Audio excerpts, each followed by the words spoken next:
လိမ္မာကျွမ်းကျင်မှုပဲနော်လိမ္မာကျွမ်းကျင်မှုဆေးကုသတယ်ဆိုတာဒီလိုလောက်ရတာပဲမဟုတ်လားဒီဆေးလေးကိုတိုးတောက်လိုက်ဟိုဆေးလေးကိုလျှော့လိုက်ဒီလိုပဲမဟုတ်လားယောဂဝေဒနာပြောင်းအောင်လုပ်ရင်အေးဒီဆေးကြီးပဲဖိတောက်လို့မရဘူးဒီဆေးလေးကလျှော့လိုက်ဟိုဆေးလေးကတိုးလိုက်ဟုတ်လားအဲ့ဒါမျိုးလိုပဲဒီဘုဇင်9ပါးဆိုတဲ့အကျင့်တရားကိုကျင့်တဲ့အခါမှာစိတ်ဓာတ်တွေသိပ်ပြီးတော့ကြာနေလို့ရှိရင်တဲ့ပတ္တတိသမာဓိဥပေက္ခာအဲ့ဒီ၃မျိုးကိုမပွားနဲ့နည်းနည်း short လိုက်အဲ့ဒီ၃မျိုးကိုခဏဖယ်ထားဘာတွေပွားရမလို့စိတ်ဓာတ်ကျနေတဲ့ပုဂ္ဂိုလ်ကဓမ္မဝိစယဆိုတဲ့ပညာတိုးအောင်လုပ်ရမယ်ဝိရိယဆိုတဲ့ဝိရိယရှိအောင်လုပ်ရမယ်ပီတိဆိုတဲ့စိတ်ကျေနပ်မှုတွေနှစ်သက်မှုတွေတိုးအောင်ကြိုးစားရမယ်အဲ့ဒီဘက်ကမြင့်ပေးလို့ဒီလိုပြောတာဒါတွေကိုဒီအခြေအနေတွေကိုဘယ်သူကအကဲခတ်ရမလို့ဆိုရင်တတိတံဘောဇင်ကအကဲခတ်ပေးရမယ်ပေါ့သူကထိန်းညှိပေးမယ်ဉာဏ်နာတွေကိုထိန်းညှိပေးဖို့အမှန်တမ်းလိုအပ်တယ်အေးတခါတရံကြတော့လူတွေက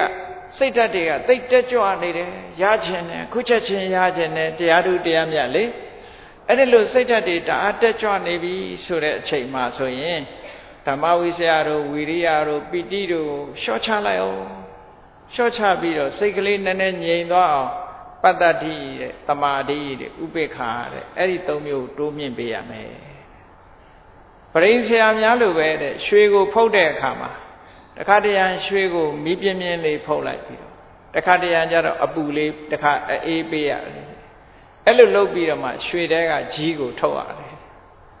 စိတ်ထဲကကြီးကိုထုတ်တဲ့အခါမှာလည်းပဲတတိကနေထိမ့်ကွက်ပြီးတော့ဒီနှစ်အုပ်စုကိုအခြေအနေအလိုက်အတိုးအလျှော့လုပ်ပြီးတော့ပွားရမယ်တဲ့ဒါကဘုဇင်9ပါးမှာဒီလိုသွားနော်အေးဒါကြောင့်မို့လို့တရားဓမ္မကျင့်ကြံကြိုးကိုအားထုတ်တယ်နိဗ္ဗာန်ချမ်းသာကိုလိုချင်ပြီးတတ္တဝါတွေတန်တရားဝဆင်းရဲကထွက်မြောက်ဖို့အတွက်နိဗ္ဗာန်ချမ်းသာကိုသွားကြမယ်ဆိုလို့ရှိရင်ဘုဇင်9ပါးအကျင့်တရားကိုမကျင့်မဲနဲ့ဘယ်သူမှနိဗ္ဗာန်မရောက်ပါဘူးတဲ့ဒါကြောင့်မို့လို့ဘုဇင်9ပါးကိုကျင့်ရမှာပါတဲ့ကျင့်တဲ့အခါဘာပေါ်အခြေခံကျင့်မလို့ဆိုရင်ဝိဝေကနေတိတာတဲ့လွတ်လပ်အောင်လုပ်ရဘာတွေကလွတ်တောင်လုပ်ရကိလေသာတွေကလွတ်အောင်လုပ်ရနိရောဓနဲ့ဝိရာဂနေတိတာတွေ့တာမှုတွေပြတ်သွားအောင်လုပ်ရမယ်နိရောဓနေတိတာတွေ့တာမှုတွေချုပ်ငြိမ်းသွားအောင်ကျင့်ရမယ်ဝတ္တကပရိနာမေကိလေသာတွေကိုဖယ်ရှားမှုဆွန့်လွတ်မှုနိဗ္ဗာန်ကိုပြေးဝင်မှုဆိုတဲ့ဘက်ထိအောင်ရှင်းကျက်သွားအောင်ကြိုးစားအထောက်ရမယ်တဲ့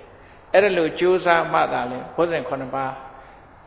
ကျင့်ခြင်းဟာပြည့်ပြည့်စုံတယ်လို့မြတ်စွာဘုရားသခင်ကိုရမြတ်ကဟောထားတာဖြစ်ပါတယ်ဒါကြောင့်မို့တရားချက်ခင်သူတော်စင်ပြိဿအပေါင်းတို့သည်ဘုဇင်9ပါးအကျင့်တရားကလွဲ၍ချမ်းသာဒုက္ခကိုမရနိုင်တာဖြစ်သောကြောင့်ချမ်းသာဒုက္ခလို့ဆိုတဲ့ချမ်းသာဒုက္ခထဲမှာနိဗ္ဗာန်ချမ်းသာအဓိကမြင့်မြတ်ဆုံးအကောင်းဆုံးချမ်းသာ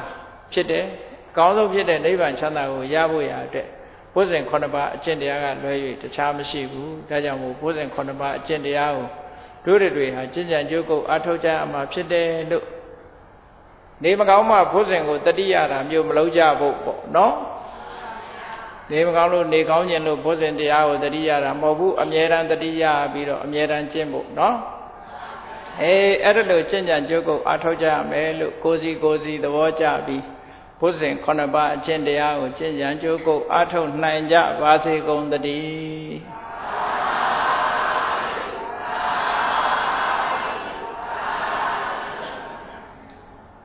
ကဲမေတ္တာပို့ရသတ္တဝါများစွာဘေးရန်ကွာချမ်းသာကြပါစေမေတ္တာရေချမ်းသုံးငါဖြံဝိညာဉ်ကြပါစေမေတ္တာရေချမ်း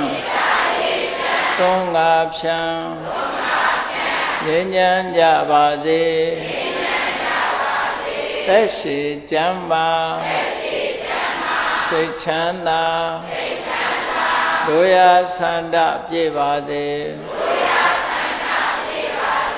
သက်ရှိကျမ်းမာစိတ်ချမ်းသာတို့ရဆန္ဒပြည့်ပါစေဓမ္မောတတံပိဝိတဝါနဝိသာသဗ္ဗေတမုဟတံအစရမရာတိတိဘာဝံနိဗ္ဗာနံယန္တုတာရောဘ ဓမ္မောသရံလောဘဒေါသမောဟစိတ်တောကင်းပြောက်ကြည်တရားစေကိုပိဝိတဝဝန္တာရှင်ပြတောက်ကြရနာကြရကုန်သောကြောင့်ဝိသတာဝိပု္ပ္ပာညင်နောက်ကိလေသာစေတောဟုသမျှတို့သည်သမုဟတာပိဉ္ကြပဲတွင်ရေမတင်တဲ့ကဲ့သို့ကင်းစင်လွင်ပြောင်းပေမရောက်အောင်ပဲဖြောက်အကုန်သည်ဟောတုစင်စစ်မသွေဖြစ်ကြပါစေကုန်သတည်းအစရာမရံအိုခြင်းလဲကွာနာခြင်းလဲကင်းသေးခြင်းလဲရှင်ထသော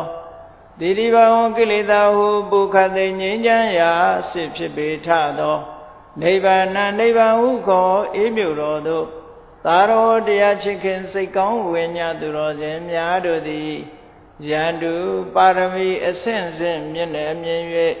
မလင့်ပုံသေးဆက်ရောက်တော်မူကြပါစေကုန်သတည်း